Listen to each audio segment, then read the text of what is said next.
Hi, wasn't the candy example exercise cool?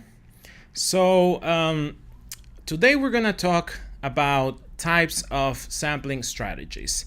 And if you recall, the convenience sample that we took of candies had some issues.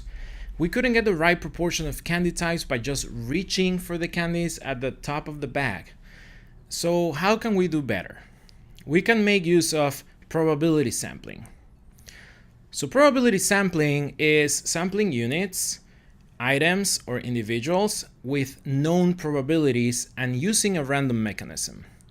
There are four major types of probability sampling: simple random sampling, systematic random sampling, stratified sampling, and cluster sampling, which can also be multi-stage sampling.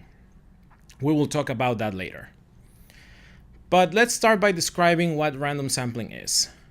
In random sampling, every individual has the same probability of being selected. So here we have a population of 20 individuals. This is our target population. We're going to select a sample of 10 individuals. These 10 individuals have the same probability of being selected. Once we select the first individual, we can choose to sample a second individual from the 19 individuals left in our population. This is called sampling without replacement.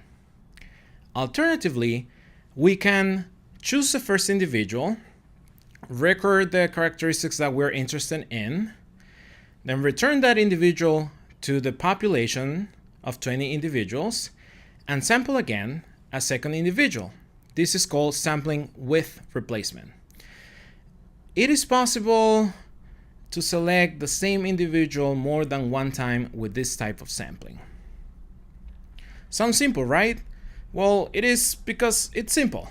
This type of sampling is conceptually simple. It has the advantage that you don't need fancy or complex analytical considerations. And if you succeed to use a random mechanism for selecting individuals, then your estimates are going to be representative of the target population. This is something that we want. However, there are some disadvantages to this type of sampling. So to do simple random sampling, you will need to have a sampling frame. A sampling frame is a delineation of every individual in the entire population, like a census. So imagine that you want a representative sample from the US. That will be very costly. Another disadvantage of this type of sampling is that it may not represent specific subgroups of the target population by chance. So there is a way to conduct a simple random sample without having a sampling frame. We call this type of sampling systematic sampling. So here we have the same target population of 20 individuals. But instead of choosing randomly a sample of 10 individuals, we choose every other individual. And we do this by deciding, for example, to choose the second patient that comes for medical consultation. So we choose every ith unit.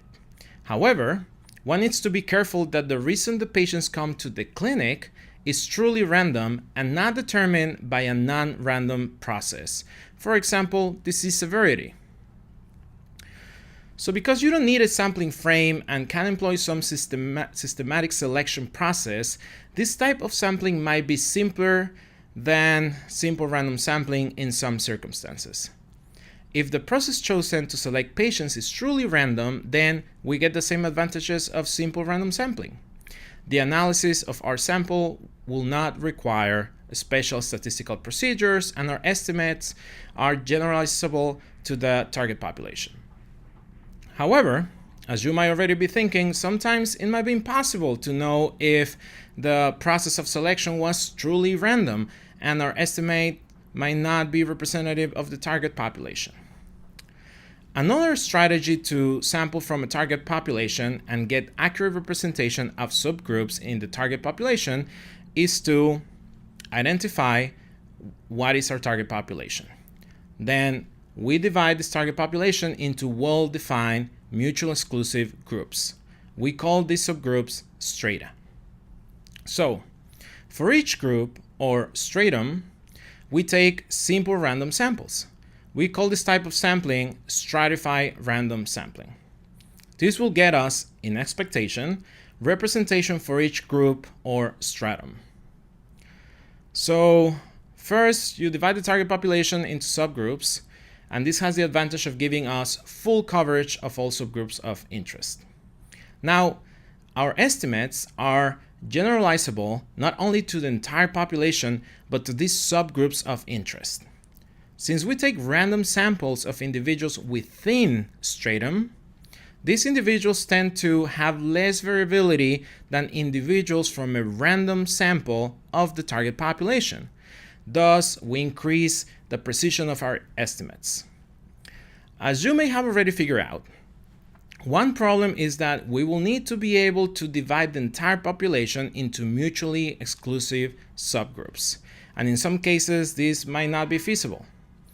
As with any other random sample, we will need a sampling frame or delineation of the population within strata. And finally, the computation of estimates may require more sophisticated statistical techniques. But there's more. Depending on the goals of the study, the resources that you have available, the size of the target population, and the precision that you want to achieve, we might need to use a particular type of stratified sampling. This could be proportional stratified sampling or disproportionate stratified sampling. We will talk more about this in the next video, so stay tuned.